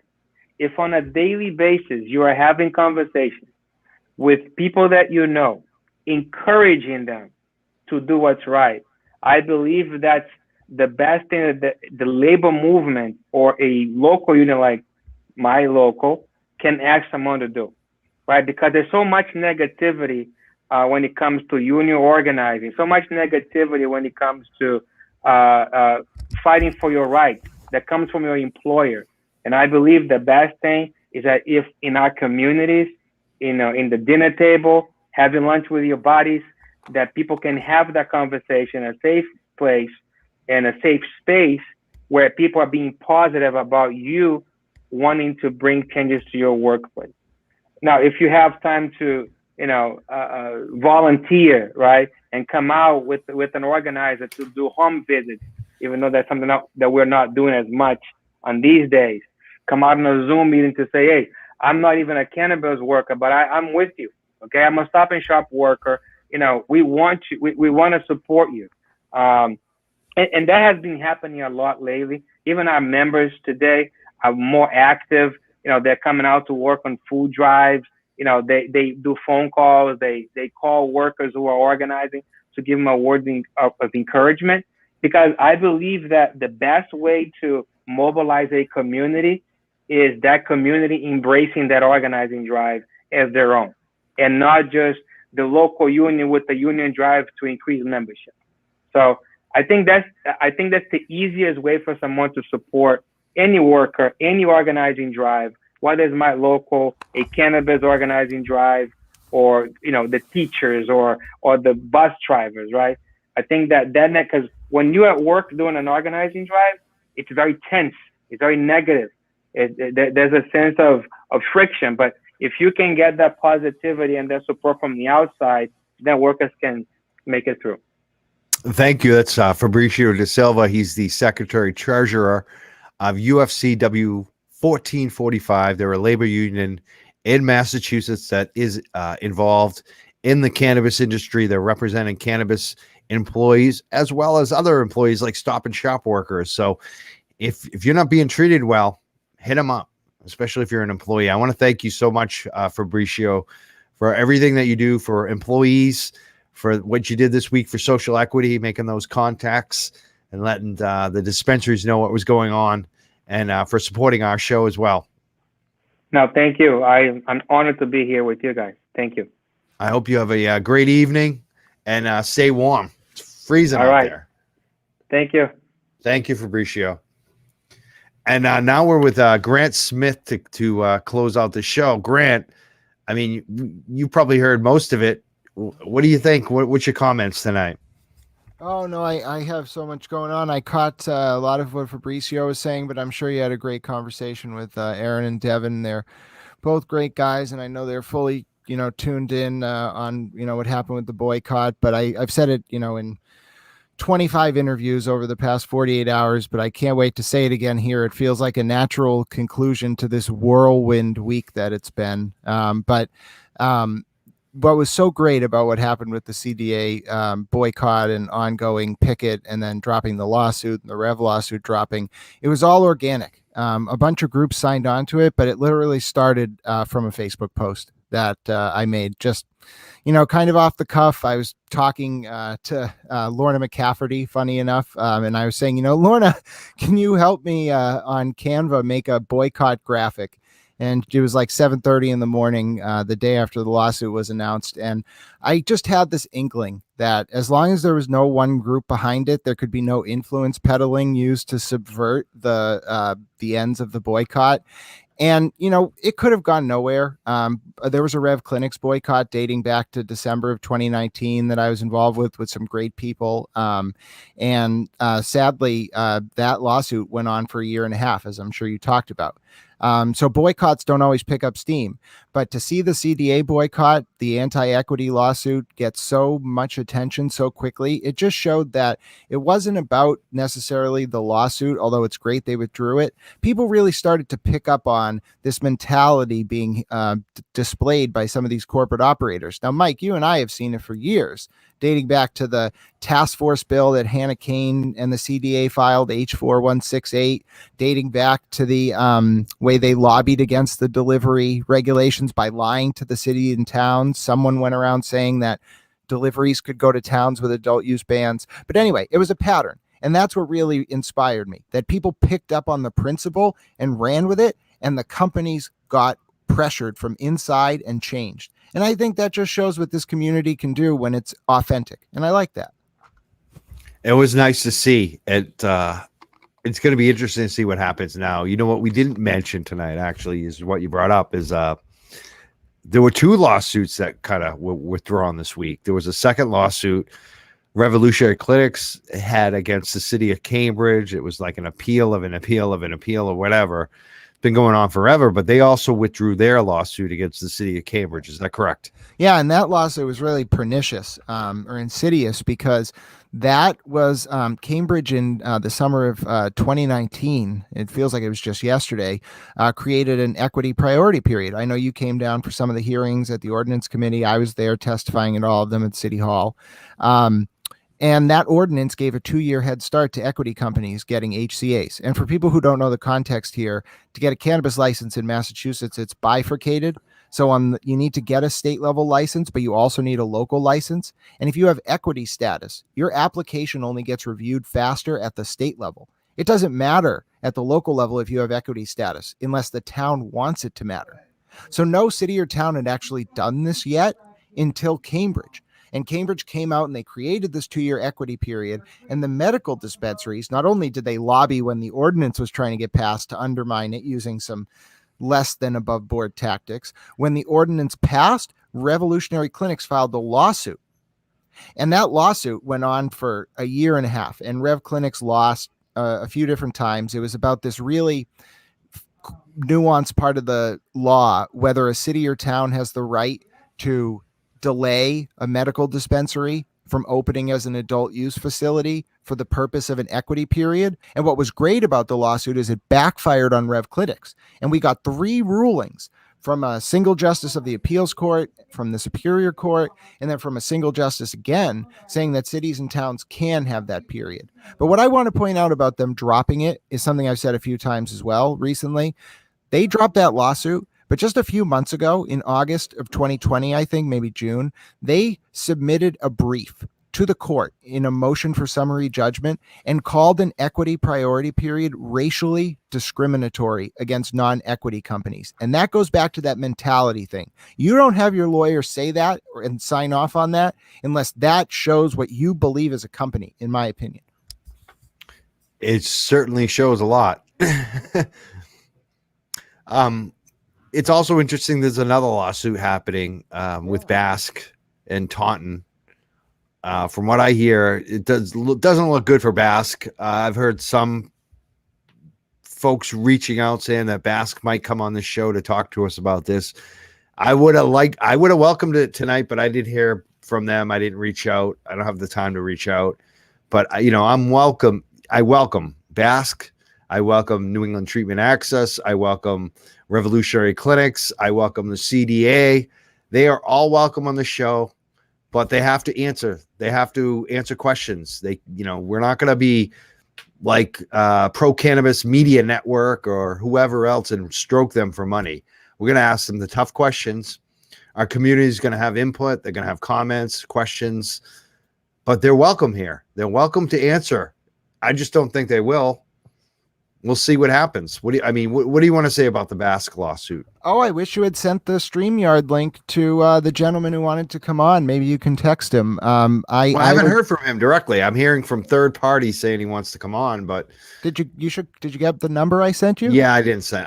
I didn't have time. I'm not going to be chasing someone day of show when I'm already. No, I know things are busy, but why I was really looking forward to perhaps him coming on is exactly what you're saying. There are not a lot of companies that want to volunteer to answer those kind of questions. So everything else aside, I hope they take up the offer. And even though, we got to take the time to schedule it, it really goes to show someone's intent when they're willing to ask questions. What always throws me off is when someone gets invited on a show, and I got a story for you about this, and they find out who's going to be on it, and then they bail. That goes to show that they're hiding something. But if someone wants to come on and answer questions, it goes to show that they're trying to do the right thing, in my opinion. I'm giving them all the opportunity. So far, I've heard from Revolutionary Clinics, publicly say that, they might consider it on, one of those other shows that we won't name. But privately, I've heard that they will never come on this show. And I've heard that about quite a few of the folks that we call out. I just, I don't think they... Oh, wait, here he is. Hi, guys. Can I go? You want to do it now? Mike, send him the link. I wanted to talk to him. Here he is. Here's a guy from Basque. Huh? He wants, you know what? I'm gonna, how do I send him the link right now? I don't even know. Yeah. Oh, hi, guys. Can I get in now? He's asking us. Mike, I think you just copy the StreamYard link you sent to me and send it to him. Yeah, I'm not sure how to do that right now from here. Oh, I got you. Well, if you go to your Facebook, you know what though? I'm gonna post it right in the comments. How's that? So he can just jump right in. Yeah, if I could figure out how to do that, if I can get it right now. So yeah, hold on. I sent it to you in the StreamYard chat. You did. I did. There we go.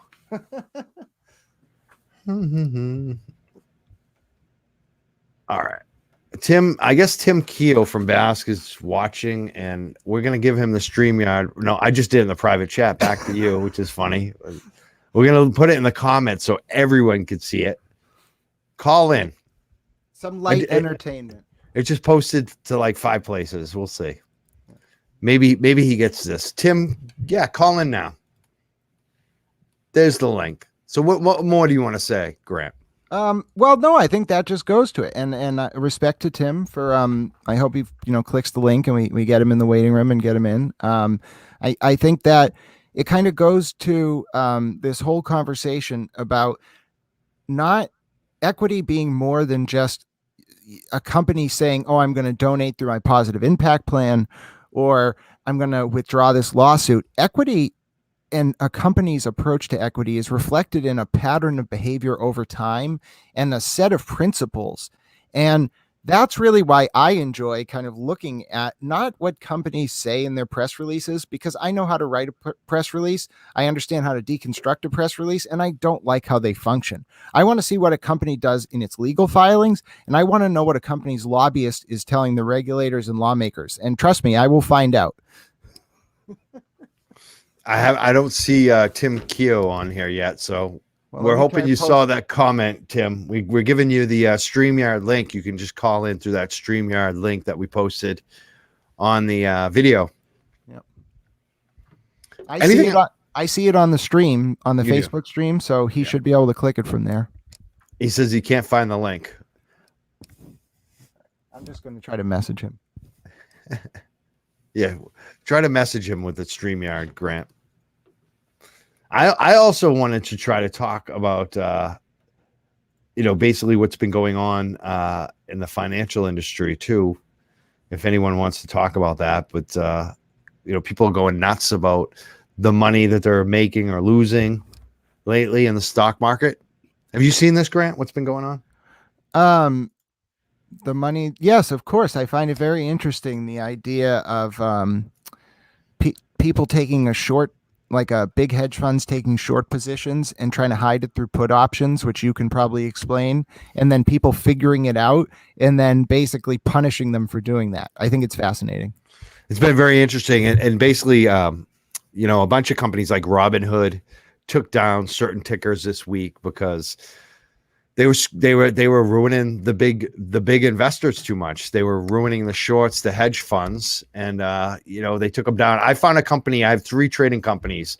This company, Public, I'm going to share right now. They're the only one that actually fought back and did the right thing for their customers, I feel.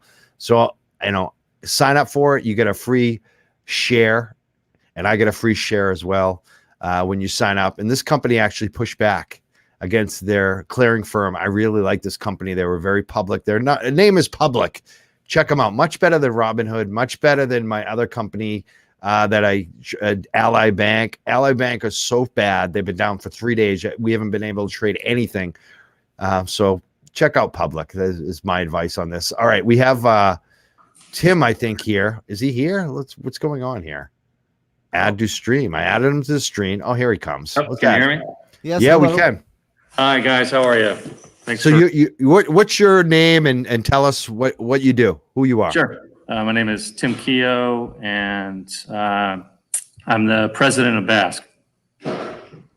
Thank you very much for calling in, Tim. Obviously, I think you might be calling in the context of people having some questions about the case in Taunton, and obviously the relationship of that to some of the stuff the CDA was doing and Rev Clinics was doing. So before I dive into it, is there a perspective you'd like to give us, maybe quickly, as to what's going on in Taunton? And then I will have some questions. So No, absolutely. Listen, I appreciate the opportunity to get out and talk to you guys. I've been following Mike for a long time, and Grant, obviously follow your coverage, and wish we were meeting over different circumstances, but here we are. And I want to speak to the community.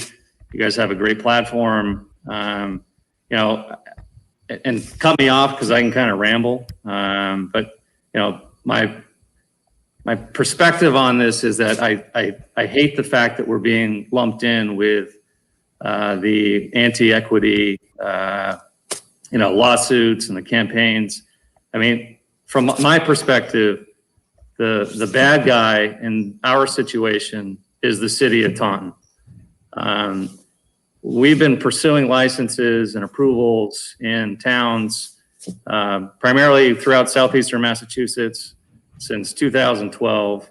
We've faced tremendous headwinds. We've had licenses denied. We've had facilities denied, and fought through, finally got a license in Fairhaven, and then got that open, fought to get that open. And, when we got to Taunton and we found a suitable property that was in the right zone, so it was zoned correctly, we got a host community agreement.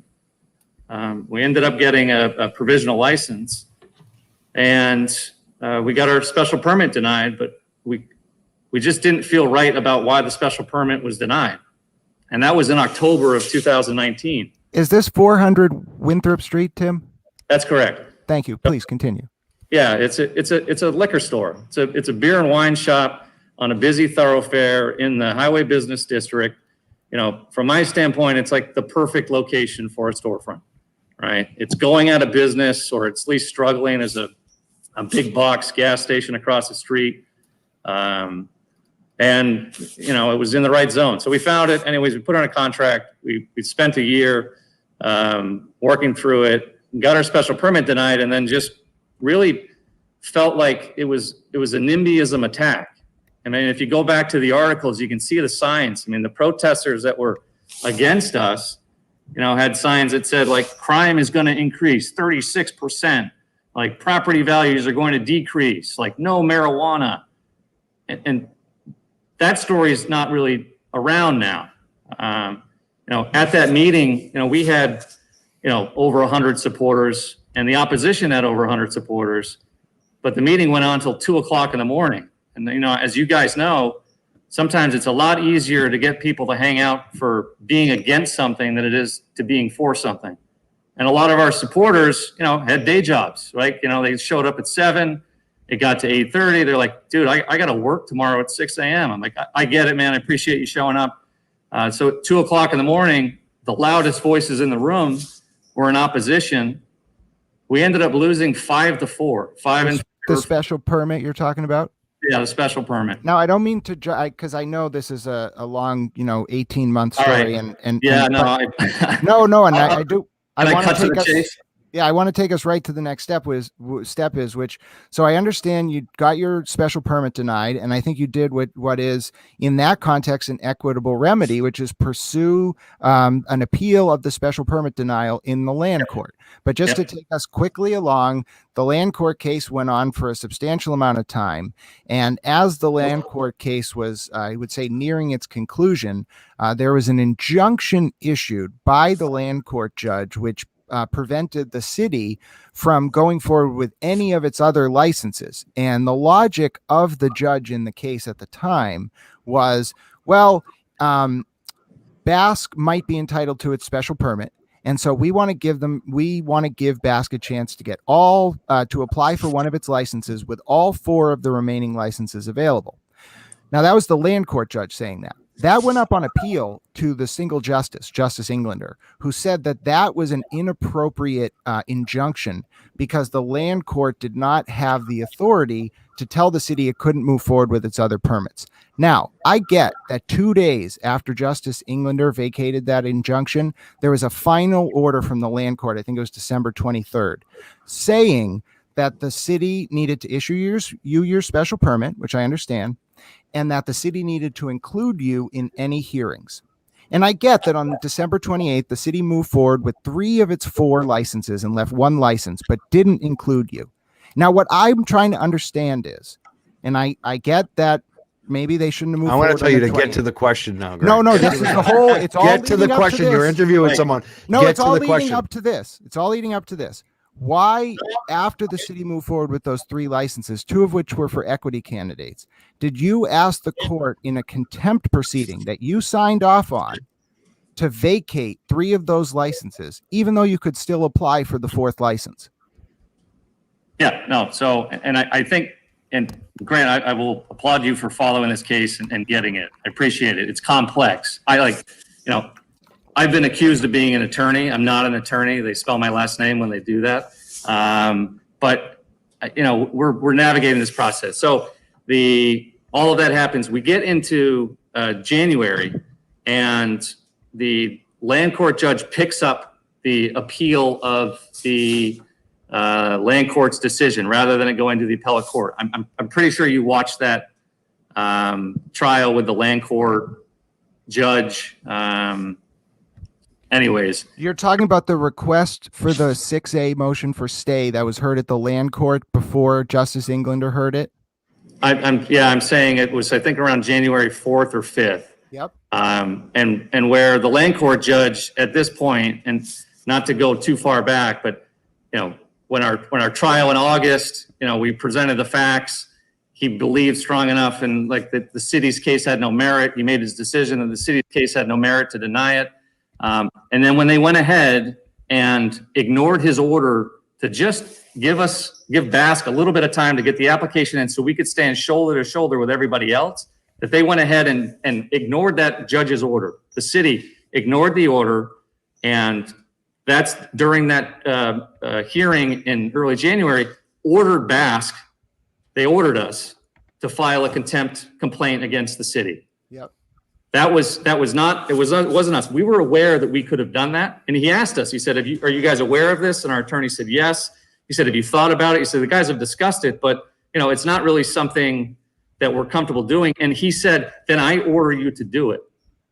And I get that, but he certainly did not order you to ask for the remedy of vacating the 3 licenses. And why I ask this is a key component of this is that you cannot be in contempt of a court order that was lacking jurisdiction. So, and I think you probably know this. So if the court, I was hoping that we'd have the appellate court decision today. Oh, yeah. I was hoping, and then we could just here it is, and here's, again, not an attorney, but go ahead. But no, that's my point. So I get it. He ordered you to file the contempt motion. I would never say you should not go through with the judge's order. He ordered you, but you didn't have to seek that remedy. And Justice Englander asked Attorney Burke this at the oral argument about the ruling we're waiting for. And Attorney Burke said, I don't really know. But you signed that document. I'm looking at your signature on the screen right now. Did you know they were asking the court to withdraw those 3 licenses that were already issued? It was my understanding and intent that we were looking for a redo. Right. And not that we were trying to revoke the licenses, but what we wanted to do was that meeting that happened on the 28th, that we had pleaded with them. We said, guys, give us 2 days. We dropped off our application on December 30th. Just let us stand shoulder to shoulder. And if you guys want to look at the whole applicant pool and then make your decision and you don't want us here, fine, we're out. See you later. Best of luck. But we never had that opportunity. We've been fighting for 18 months to have that opportunity to stand up in front of them and say, this is who we are. We're from Southeastern Massachusetts. I don't know if you guys know, the founder, CEO of the company, grew up without a father who was in jail for a drug crime. We are a local, I would say a grassroots company. We get hit with this big cannabis stick and it's guys, yeah, we got in early, but we've been fighting tooth and nail for relevancy every step of the way. And this addition of the Taunton location was okay, cool. Let's go get another storefront. And so I think, I don't know if that answers the question. Let me go ahead, jump in. Because there are people just trying to get their first storefront open. Yeah. Their first license. And you guys are already established. At this point, why wouldn't you just consider a new location, new place, new town? Yeah, I mean, we've got a lot of time, effort. We've got we have all the little pieces put in place that you have to do. And you guys know, you hear the stories of how challenging it is to find a suitable real estate, find a landlord that'll work with you, get the host community agreement. We had to fight for the special permit. So we're right there. If I look at Taunton, and right now they're saying there's only 5 licenses, there's almost 60,000 people in the community. If I look at a mature market like Colorado, you're looking at 14 dispensaries for every 100,000 people out there. They're over a $2 billion industry. That's a stabilized market. So with Taunton, just applying that math, 7 or 8 dispensaries and they're all viable, right? So there's room for everybody. And there is one that's, approved 0.2 miles down the road. Right. I'm not trying to get in the way of her. I'm not trying to get in the way of anybody. But what we're trying to do is just get our opportunity to participate in the market. One thing maybe you can help me understand, and I get this is a little naughty, and yes, I'm making a reference to when Justice Englander spelled out KNOTTY during the hearing. But just help me understand this. You could have applied to the city for a final license, got denied for not having a special permit, and then gone to the Superior Court to impact the licensing process. Why didn't you do that? I mean, Justice Englander likes to talk in this theoretical, hypothetical scenarios, right? That sounds great. We made the decision. I mean, we had a decision to make in October of 2019. It was okay, we can just walk away. We had our special permit denied. It just didn't feel right? It just felt like there was a group of neighborhood people almost a half a mile down the road who just didn't want marijuana there. And they came out in droves and they ran us out of town. And it was enough. Because if it wasn't us, it's going to be somebody else. And if it's not Taunton, it's in another community. And Tim, can I say why I'm asking the question? Because I do think you deserve an opportunity to comment on it. But what's driving my question is, I don't think Rev's lawsuit was because they were necessarily upset they weren't going to get to open in Cambridge, although I think that played a part in it. I think it was because they wanted MGL 94G Section 3 A1I interpreted in a way where no city in town could have an equity period. And so what I want to ask you is, did you want the land court to be able to impact city licensing statewide? No. What I did want is the land court to be able to have case law and precedent that if a municipality arbitrarily denies a license, that there's a remedy for that. You can take them to land court. And the land court judge, he had a number of options that he could have done. He could have said, hey, the town was right, or they were in their lane, and you guys, sorry, Charlie, see you later. They also could have said, we're going to remand this back to the city council with some directions on how the city council needs to review this. And the most extreme thing he could have done was issue the special permit. And the whole time, everyone kept saying, the attorneys, other people we talked, there's no way he's going to issue the special permit. There's no way he's going to issue the special permit. He was so, and pardon me, he was so pissed off by what the city was doing that he went ahead and issued the special permit. And that is now precedent. So now, whether it's Taunton or Attleboro or wherever, if an applicant's trying to apply for a license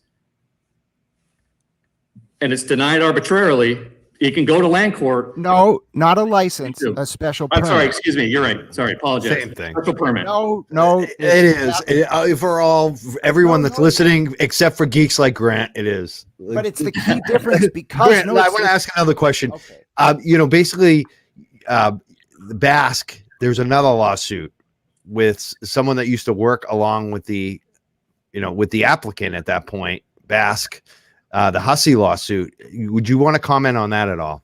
I don't know. Okay, that's fair. Thanks.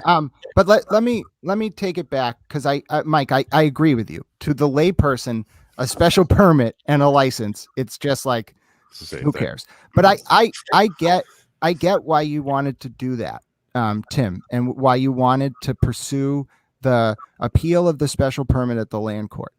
What I don't understand as much is why you feel getting a special permit, given to you by the land court, which maybe the traffic thing, maybe you were denied arbitrarily and capriciously, right?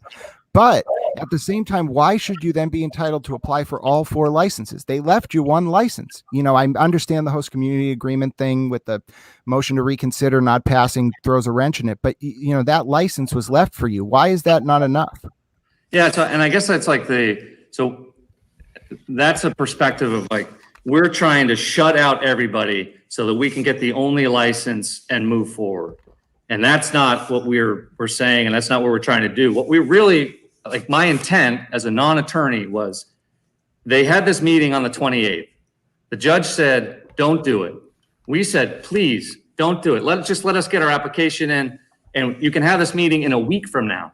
I mean, they crammed it in between Christmas and New Year's. It was like an act of God that they somehow got this meeting in, and they moved heaven and earth to make that happen. Tim, why didn't you put the money in escrow to put your license in earlier like the city offered? We weren't sure what the outcome was going to be, in terms of where we were with the case. It could have been denied. And honestly, that was an opportunity that we missed. I'll admit that. I think my question is, there are other applicants, women applicants, people of color. How are they supposed to feel at this point when they've been approved and now it's being held up by an applicant that has more money? That is, it is white men. Like, what do you expect? The kind of, you know what I mean? What do you say to them? Yeah, I mean, we want this thing to come to a speedy conclusion. And again, it's the city that has created the bind that we're in. Now, we are fighting for our position.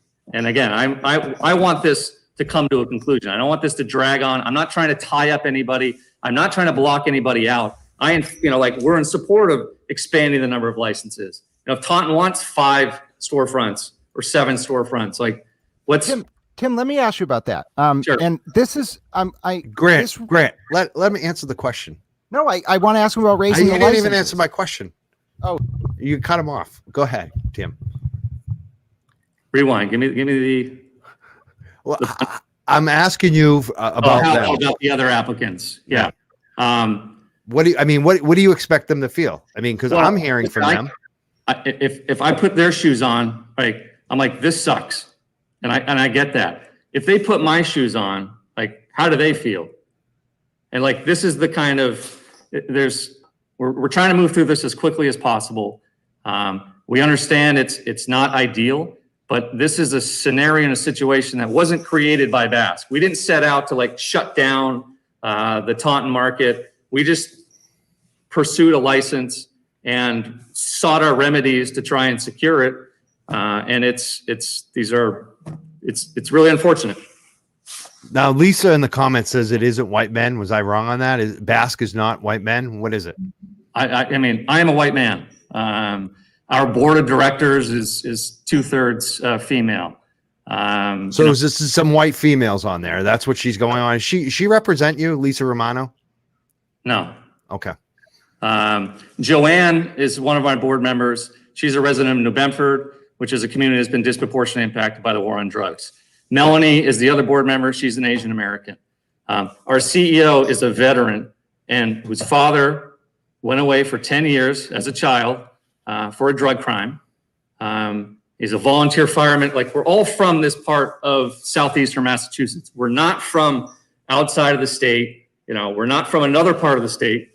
To me, that doesn't even matter at this point. It's like nativism. Like, I don't care. Like, I care about, the fact that these other women are getting pushed out. And I kind of feel what you're saying. I get what you're saying. You're fighting for your license too, like anyone else. And if the city didn't handle it right, what are you supposed to do? Especially when a judge tells you have to do it. But to me, like the nativist thing, I don't give a crap about. I really don't at this point. Fair enough. Go ahead. Grant. Now Grant's on mute. What's going on, Grant? No. That was a really good question. Yeah. Oh man, this is funny. Grant's on silent. I don't know, Grant, what happened. You hear me now? Yeah, we can. Go ahead. No, now we heard you when you said, "Can you hear me now?" Now we don't hear you. What's going on, Grant? You're muted. You're on mute, Grant. I see you're on mute. Go ahead. Unmute yourself. Grant, unmute yourself. He's gone. I don't know what happened. That's funny. Now he's back. Grant, let's get you back on. Can you hear me? Yeah, we can barely. All right. So I'll yell it if I have to. But Tim, let me ask you this. Oh, no. All my red flags about the case. That's frozen up on me. Okay. Now he's frozen up. You can hear him. Yeah. Uh-huh.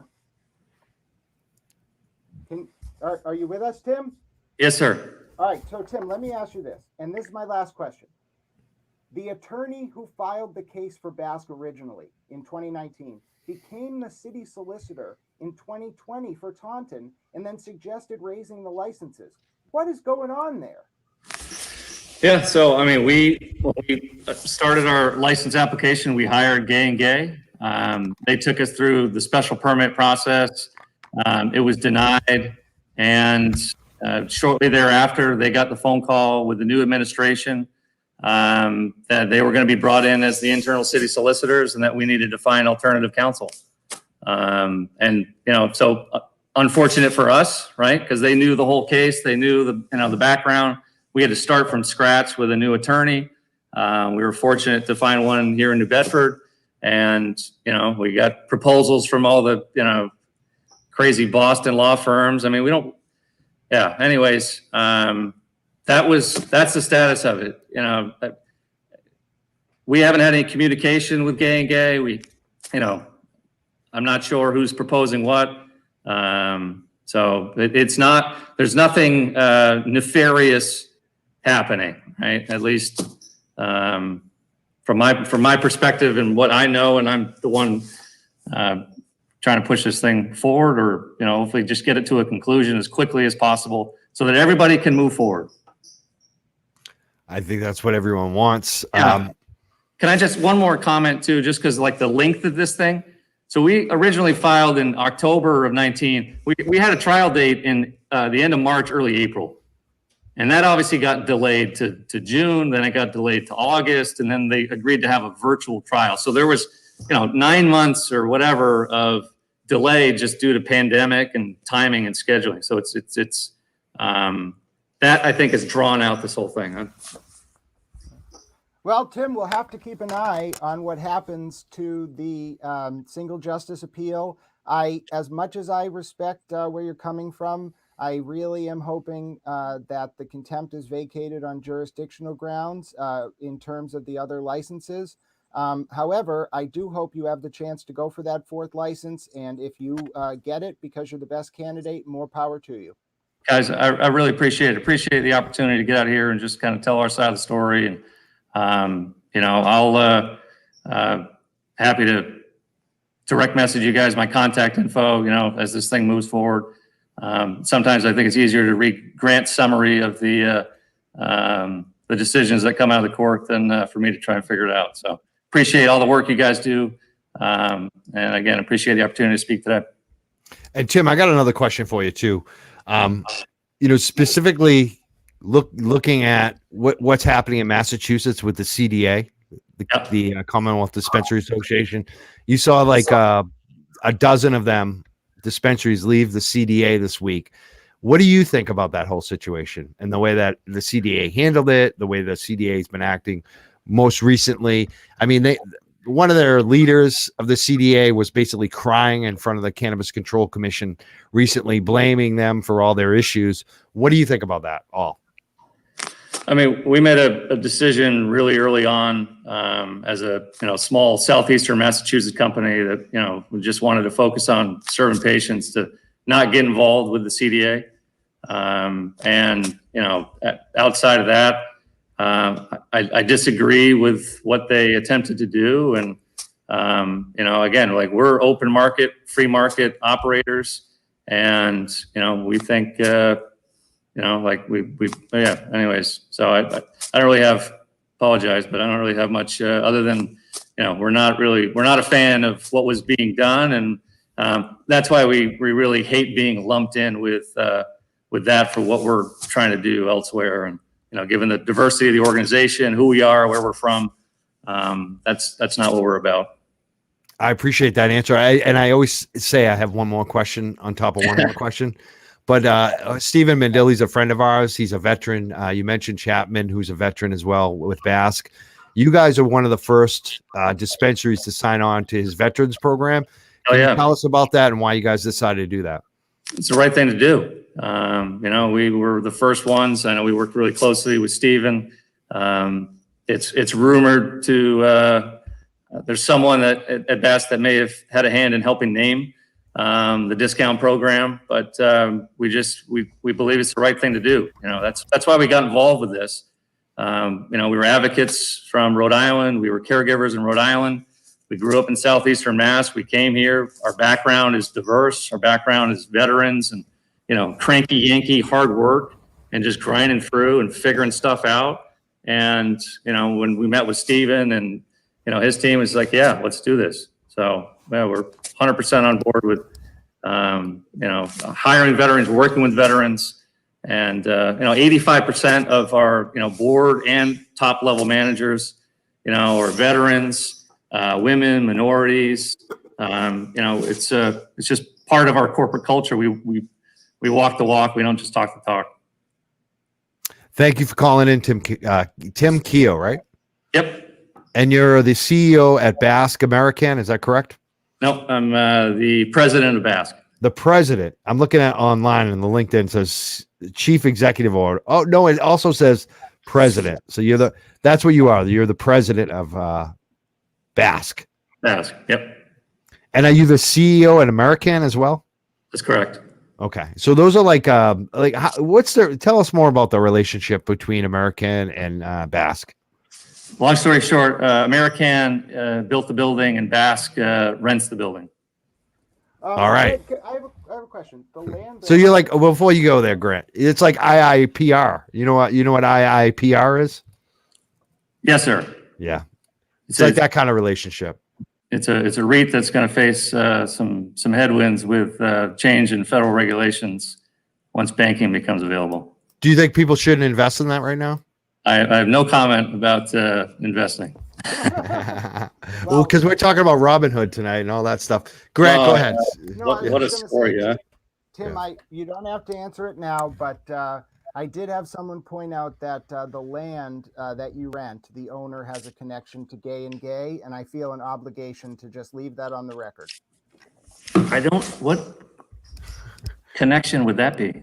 Well, are you talking about, so the land, the Freetown property, which is in Asona, because sometimes we get confused with being in like Lakeville or someplace else, is owned by a family office out of Missouri. And they bought the land. Americana has a 90-year ground lease on it. And so I can look into it, Grant, but I'm not sure same property. All right. Well, I leave the comment for the record, Tim. You were able to respond, and I appreciate your willingness to answer every question. You certainly didn't dodge them. Guys, yeah, again, appreciate it. And we do have one more question from the crowd too. Like a million more, one more questions. But someone says production facilities are not maintaining social distancing guidelines. Is that something that's going on at Basque right now? Is social distancing an issue? Supply and demand. Is this regarding Basque or is this just? I think so. We can't be sure, but we think it is. Yeah, I mean, no, I mean, we practice social distancing. You know, we do deep sterilization, deep cleaning. You know, that's, again, Grant, to your question about why didn't we get our application in and put in escrow? Like, we're trying to run a business during a pandemic and keep everybody safe and healthy, and it's just a lot of moving parts. Do you guys take that very seriously, the pandemic stuff? Absolutely. And what about it, Grant? We're gonna just shut you down for now because I can barely hear you anyways. Right. But I have one more question, and it's about employees and unionizing. Netta hasn't handled it well. Sierra did handle it well. I don't know what the status is on unionization at Basque, but if it becomes an issue, employees want it. How would you handle it? I haven't even had a chance to think about it, Mike. If the employees wanted it, would you be okay with it? Or would you fight it like to the end of the earth like Netta is doing? I wouldn't fight it to the end of the earth like Netta is doing. All right. Well, I appreciate your time. Thank you for calling in, Tim. Thank you. Thanks, guys. Thank you. With the Young Jerks, Grant, I can barely hear you. You're going to have to... Can you still not hear me? Yeah, we can hear you, barely. Right, well, I will say this quickly. He got out of there without addressing it, but I was going to ask him, you answered about some of your Freetown properties, but tell me, your Taunton property, is the owner of the property related in any way to Gay and Gay, the law firm? But we can follow up in writing and we'll see what he says. We will. All right. I want to thank everyone who was part of this long show tonight, from Aaron, and I'm forgetting now who was even on the show, Devin and Shaleen and Grant, and who was the last guy? Tim Keogh from American, who just called in. Did I miss anyone? No. All right, Mike Crawford. It was a 2-hour voyage show. We'll be back very soon, I'm sure, with a lot more. Maybe some dispensary owners. Maybe we'll talk about some Nazis. Maybe we'll talk about how Robinhood stinks. And if you want a better way to trade shares, try public.com. And you can use my referral code. We'll both get a share of stock for free. I like them much better. They did shut down Nokia this week when their clearing firm shut down some of the shares on certain symbols. They pushed back on their clearing firm and they got them back up within the day. Unlike other companies like Robinhood, who are still playing games, I would check out Public. And I haven't been paid by them, except I will get a referral bonus if you sign up, and I suggest you do. I also like their screeners. You check out, they got a lot of good screeners, a lot of good ideas for stocks you can pick and buy. So I check them out, Public, this week. I'm also really happy that we're starting to see some Nazis facing conspiracy charges about the Capitol attack on the 6th. Maybe we'll do a follow-up show on that. I guess what I really want to hear from people in the comments in the days ahead is what shows do you like the best? Do you like when we have candidates and campaigns on, or do you like when we have these wild shows where we have 5 or 6 people on and the sound maybe isn't as good, but we get a lot of different voices on? What shows do you like best that we do? Do you like the politics ones when, you know, we interview campaigns, or do you like when we get into cannabis? What kind of shows do you like on the Young Jerks? I guess that's my final question of the evening. If you want to leave a comment, please definitely do so. But I want to thank everyone who's been supporting us and listening. We're the Young Jerks. My name is Mike Crawford, and I want to thank you for the comments as well. But again, what I want to know is who do you want to see on the show next? Do you want us to follow up with some of the different dispensaries that we are in contact with, one-on-one interviews with CEOs, or would you rather have us interview some of the people like running for mayor of Boston? What is your priority right now? What do you want to see? I'm Mike Crawford. This is the Young Jerks. I'm tongue-tied, so that means it's time to go. Have a good evening, everyone. Good night. Bye.